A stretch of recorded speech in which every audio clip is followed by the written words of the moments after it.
ሰላም ጤና ይስጥልን ውድ አድማጭ ተመልካቾቻችን እንደምን ሰንብታችኋል? ይህ ገበያ ሚዲያ ነው። ፕሮግራማችን ከገበያ ሚዲያ ወደ እናንተ የሚደርስላችሁ ገበያ ሚዲያ ልዩ ዝግጅታችን ነው። በዛሬው የገበያ ሚዲያ ልዩ ዝግጅታችን ወርቅና ዶላርን በህገወጥ መንገድ ወደ ውጭ ሀገራትና ወደ ተለያዩ ተቋማት የሚያጓጉዙ ኤምባሲዎች አሁንም በድጋሚ በተመሳሳይ ተግባር ውስጥ እንዳሉ የሚጠቅስ መረጃ ወጥቷል። እነኚህ መረጃዎች በሚመለከት ዘርዘር ያለ መረጃን እናቀርብላችኋለን። አብራችሁ እንድትቆዩ በመጋበዝ በቀጥታ ወደ መረጃው አመራለሁ።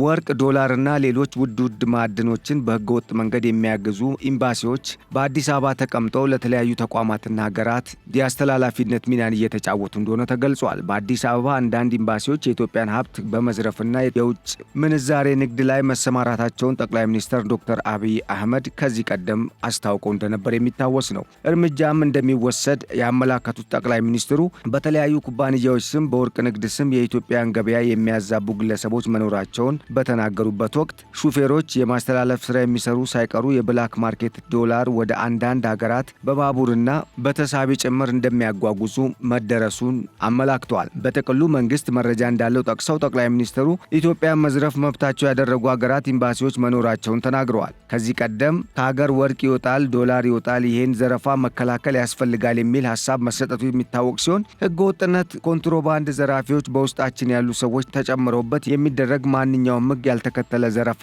መከላከል አለብን ሲሉ ጠቅላይ ሚኒስትር ዶክተር አብይ አህመድ ለፓርላማ መናገራቸው ይታወሳል። ታዲያ ይህ ጉዳይ በወቅቱ ቆሟል ተብሎ ቢታሰብም አሁንም ግን አንዳንድ በሀገሪቱ የሚገኙ ኤምባሲዎች ወርቅና ሌሎች ውድ የሚባሉ ማዕድኖችን ከኢትዮጵያ ወደ ተለያዩ ዓለም ሀገራት እንደሚያስወጡና ለተለያዩ ተቋማትም እንደ መሸጋገሪያነት እያገለገሉ ስለመሆናቸውም ተመላክቷል። አንዳንድ ሀገራት በዚህ መንገድ ኢትዮጵያን መዝረፍ መብት እንደሆነ አድርገው የሚያስቡ አሉ ሲሉ ጠቅላይ ሚኒስትሩ ከዚህ ቀደም ህዝብ በየአቅጣጫው የሚያነሳውን ሀቅ ይፋ አድርገዋል የሚል መረጃ ከወጣ በኋላ ጠቅላይ ሚኒስትሩ የተናገሩት የኤርትራን ኤምባሲ ነው የሚል ሐሳብ በተለያየ መልኩ ሲንጸባረቅ እንደነበር ተስተውሏል። ይሁንና ግን የተለያዩ ኤምባሲዎች በሀገሪቱ በተለይም አዲስ አበባ ከተማው የሚገኙ ዓለም አቀፍ ተቋማትና የተለያዩ ሀገራት ኤምባሲዎች ውስጥ የሚሰሩ ሰራተኞች የተለያዩ ውድ ማዕድናትን ከኢትዮጵያ ወደ ተለያዩ የዓለም ሀገራት የማሰራጨት ስራ ላይ ተሰማርተው እንደሚገኙ መረጃዎች እንዳሉም ተጠቁሟል። ጠቅላይ ሚኒስትር አብይ አህመድ አክለውም እነዚህ ኢትዮጵያውያን መዝረፍ መብታቸው አድርገው የሚያዩ ሀገራት ኢትዮጵያ ግን ከብሔራዊ ጥቅሙ አንጻር ጥያቄ ሳታነሳ የሚያሰሙትን ድምፅና አቋም በሂደት ግልጽ እየሆነ የሚሄድ ይሆናል ሲሉ አስቀምጠዋል። እነዚህ ሀገራት እኛን መዝረፍና የኢትዮጵያን ብሔራዊ ጥቅም አለማክበራቸው አግባብ እንዳሉንም አመላክተዋል። ይሁንና ግን ይህ ሁኔታ በዚህ እንደማይቀጥል ከዚህ ቀደም አመላክተው ነበር። ታዲያ ጠቅላይ ሚኒስትር አብይ አህመድ ዋቢ አድርገው የተናገሩት አሰራር በወቅቱ ቀርቶ ወይም ተቀዛቅሶ እንደነበር የተገለጸ ሲሆን አሁን ላይ ኤምባሲዎች በተለያየ መልኩ ብርን ጨምሮ የተለያዩ የኢትዮጵያ የሆኑ ሀብቶችና ማዕድናትን ወደ ተለያዩ የዓለም ሀገራት በማሰራጨት ላይ ስለመሆናቸው የሚጠቁም መረጃ ወጥቷል። በዚህ ጉዳይ ላይ መንግስት ምን አይነት እርምጃ እየወሰደ ነው፣ አሁን ላይ ምን እየሰራ ነው የሚለውን ጉዳይ መንግስት ግልጽ ባያደርግም ይሁንና ግን እርምጃ እንደሚኖር ከወዲሁ እየተጠቆመ ይገኛል። በዚህ ደረጃ የተጠቀሱት ኤምባሲ ወይም ሀገር ተከትሎ ንግግራቸው ኢትዮጵያ የጋራ በሚል አዲስ አበባ ተቀምጠው እየዘረፉ ያሉትን አካላት ህዝብ የሚያጣራበትን ንግግር የሚያስታውስ ሆኗልም ተብሏል። ጠቅላይ ሚኒስትር አብይ አህመድ ነገር እንዳናበላሽ ብለን ታገስናቸው እንጂ ስራቸው ብላክ ማርኬትን ማሯሯጥ የሆኑ ኤምባሲዎች በሀገራችን መሃል አዲስ አበባ ከትመው እንደሚገኙ ጠቁመዋል። የሚወሰደው እርምጃ ምን እንደሆነ ግን እስካሁን የታወቀ ነገር የለም። በተለያዩ ኤምባሲዎች አማካኝነት ከኢትዮጵያ ወርቅና ውድ የሚባሉ ማዕድናት በተለያየ መልኩ በግለሰቦች አማካኝነት እየወጡ እንደሆነ ተጠቁሟል። በተለይም የሶማሊያ ዲፕሎማቶችና የአንዳንድ የአፍሪካ ሀገራት ዲፕሎማቶች በተመሳሳይ በዚሁ ስራ መሰማራታቸውን የመንግስትን ክትትል የሚያውቁ ግለሰቦች በሰጡት መረጃ ማወቅ መቻሉ ተገልጿል። የማክሮ ኢኮኖሚ ማሻሻያውን አስመልክተው ጠቅላይ ሚኒስትር አብይ አህመድ በወቅቱ ሲያብራሩ ከውጪ ንግድ 1.5 ቢሊዮን ዶላር ገቢ መገኘቱን ሲያስታውቁ እንዳሉት ባለፉት 3 ወራት ከወርቅ ንግድ 500 ሚሊዮን ዶላር ገቢ ስለመገኘቱ አስታውሷል። ይህም የወርቅ ምርት ምን ያህል ለህገወጥ ገበያ ተጋልጦ እንደነበር የሚያሳይ ነው ሲሉም ገቢው ዝቅተኛ እንደነበር አስታውሰዋል።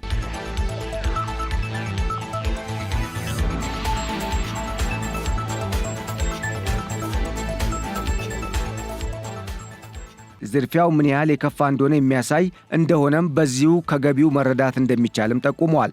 በተመሳሳይ በ2017 በጀት ዓመት ባለፉት 8 ወራት 22.5 ቶን ወርቅ ለውጭ ገበያ ማቅረቡን የማዕድን ሚኒስቴር ያስታወቀ ሲሆን ኢንዱስትሪና ማዕድን ጉዳዮች ቋሚ ኮሚቴ የማዕድን ሚኒስቴር የ8 ወር የዕቅድ አፈጻጸምን በገመገሙበት ወቅት በበጀት ዓመቱ ወደ ውጭ ከተላከው አጠቃላይ 22.5 ቶን ወርቅ 1.88 ቢሊዮን ዶላር የውጭ ገቢ መገኘቱ ተገልጿል። የማዕድን ሚኒስቴር ኢንጂነር ሀብታሙ ተገኘ ባለፉት 8 ወራት 22.5 ቶን ወርቅ ለውጭ ገበያ መቅረቡን ለኢንዱስትሪና ማዕድን ጉዳዮች ቋሚ ኮሚቴ ባቀረቡበት ሪፖርት እንደገለጹት በ8 ወራት ውስጥ 6 ቶን ወርቅ ለውጭ ገበያ ለማቅረብ ታቅዶ እንደነበር ጠቅሰው 22.5 ቶን ወርቅ ማቅረብ ስለመቻሉም ጠቁመዋል። ለውጭ ገበያ እየቀረበ ያለው የወርቅ ምርት አሁን ባለበት ሁኔታ ከቀጠለ በበጀት ዓመቱ መጨረሻ ላይ 33 ቶን ወርቅ እንደሚደርስም ጠቁመዋል። ይህም ኢትዮጵያ ከፍተኛ ወርቅ ለውጭ ከሚያቀርቡ የአፍሪካ ሀገራት ተርታ እንድትሰለፍ እንደሚያደርጋትም ጨምረው ገልጸዋል። የወርቅ ምርት በኩባንያዎች በባህላዊ መንገድ እየተመረተ መሆኑን በሪፖርታቸው የገለጹት ሚኒስትሩ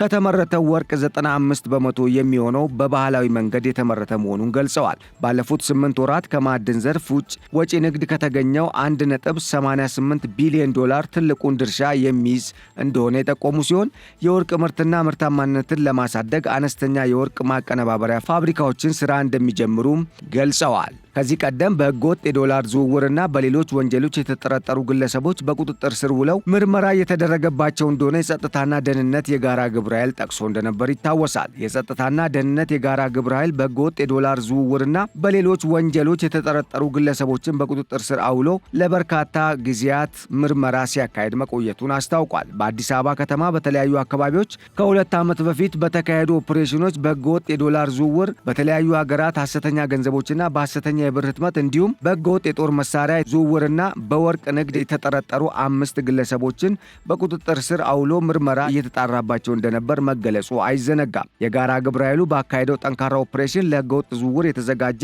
በርካታ የአሜሪካን ዶላርና የተለያዩ ሀገራት ገንዘቦች እንዲሁም ወርቅን ጨምሮ ሌሎች ሀብቶች ስለመገኘታቸውም ተጠቁሟል።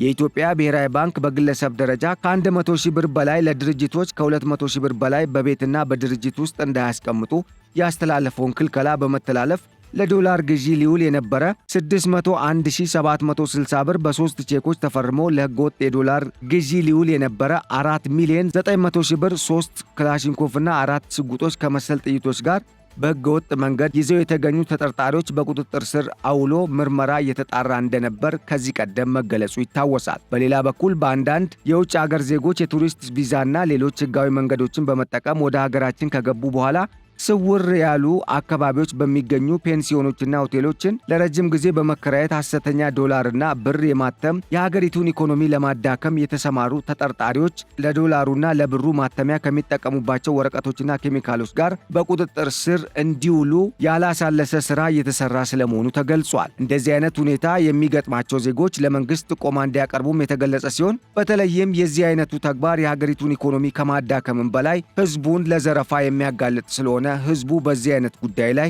ወጥ የሆነ አቋም እንዲኖረውም መንግስት አስታውቋል። የተጀመረው ኦፕሬሽን በአዲስ አበባ ከተማ ብቻ ሳይሆን ህገወጥ የገንዘብ ዝውውር በሚካሄድባቸው በሌሎች የሀገራችን አካባቢዎች ሁሉ ተጠናክሮ እንደሚቀጥል ተገልጿል። የግብረ ኃይሉ በእነዚህ አደገኛ የወንጀል ተግባራት ላይ የተሰማሩ ተጠርጣሪዎች ከነ ኤግዚቢቶቻቸው በቁጥጥር ስር ሲውሉ ከዚህ ቀደም የህብረተሰብ ጥቆማና በጋራ ግብረ ኃይሉ ጠንካራ ኦፕሬሽን በተደረገ የቅንጅት ሥራ የተሳኩ ሥራዎች እንደነበሩ የገለጸ ሲሆን ይሁንና ግን አሁንም መሰል ችግሮች እንዳይፈጠሩና እንደዚህ አይነት ተልካሻ ተግባራትን የሚፈጽሙ የሌላ ሀገር ግለሰቦችንም ሆነ በሀገራችን የሚገኙ ዜጎችን ለህግ አሳልፎ ለመስጠት ህብረተሰቡ ተባባሪ መሆን እንደሚገባው ተገልጿል። ህብረተሰቡ ላደረገው ትብብር ላቅ ያለ ምስጋና ቀርቦ በየትኛውም አካባቢ በሀገራችን በኢኮኖሚ ላይ የሚፈጸም መሰል የወንጀል ተግባራትን ለመከላከልና ለመቆጣጠር ህብረተሰቡ ከጸጥታ አካላት ጋር ተገቢውን ቅንጅት በማድረግና ጥቆማ በመስጠት እያደረገ ያለውን ቀና ተግባር አጠናክሮ ሊቀጥል እንደሚገባ ተመላክቷል።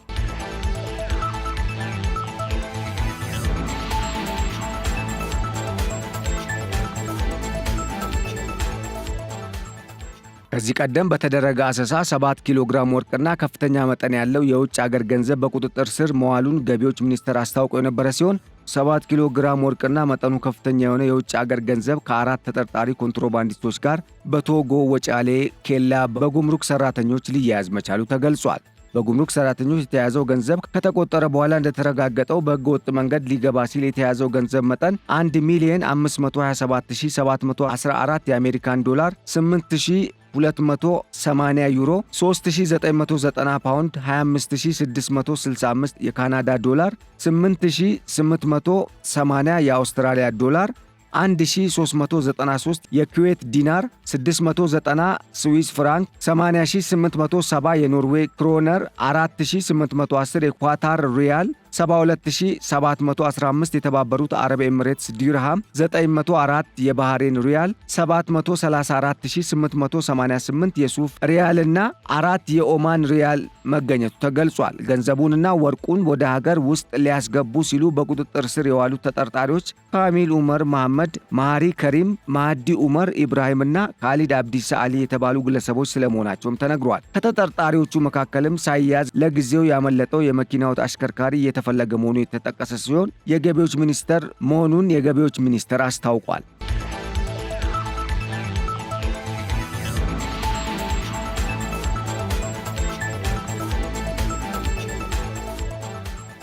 ውድ አድማጭ ተመልካቾቻችን ለዕለቱ ያዘጋጀንላችሁ መረጃ ይህንን ይመስል ነበር። ስለተከታተላችሁን በማመስገን መልካሙን ሁሉ ተመኘን። ሰላም። በኃይል መቆራረጥ ምክንያት ስራዎችን ለማከናወን ተቸግረዋል? ለጀነሬተርና ለነዳጅ ምን ያህል ገንዘብ እያወጡ ነው? የግሪን ሰንቴክ የፀሐይ ኃይልን በእጁ ያድርጉ። ከግሪን ሰንቴክ ጋር የኃይል መቆራረጥ ፈጽሞ አይታሰብም። የኃይል አቅርቦቱ ሰፊ በመሆኑ በመብራት መቆራረጥ ምክንያት አንዳች ስራው አይስተጓጎልም። የፀሐይ መፍትሄዎች እኛ ጋር ናቸው። በከፍተኛ ጥራት የተሰሩ የሊቲየም ባትሪዎች ከኢንቨርተር ጋር እንዲሁም በብዙ የፓኔል አቅም አማራጮች ለሆቴል፣ ለባንክ፣ ለጤና ተቋም፣ ለቢሮ ወይም ለቤት ምን ያህል ኃይል እንደሚያስፈልጎ እኛ እንነግሮታለን። ዋጋው ተመጣጣኝ ከመሆኑ በተጨማሪ ከዳሽን ባንክ ጋር የዱቤ ያለ አገልግሎት በአነስተኛ ወለድ አማራጭና በሸሪያው ሕግ መሰረት ያለ ወለድ መጀመራችንን ስንገልጽ በታላቅ ደስታ ነው። አንድ ጊዜ ተግብሩ፣ ዓመታትን ቆጥቡ። ይህ ፀሐይ ብቻ አይደለም፣ የሚቀጥል ኃይል ጭምር እንጂ። የግሪን ሰንቴክ ኃይልን በእጁ ያስገቡ። አድራሻችን 22 ማዞሪያ ኳሊቲ ህንፃ አንደኛ ፎቅ ቢሮ ቁጥር 103። ለበለጠ መረጃ በ0989 41 42 19 አሊያም በ0989 41 42 09 ላይ ይደውሉ። ግሪን ሰንቴክ ኃይል በእርሶ እጅ ውስጥ ነው።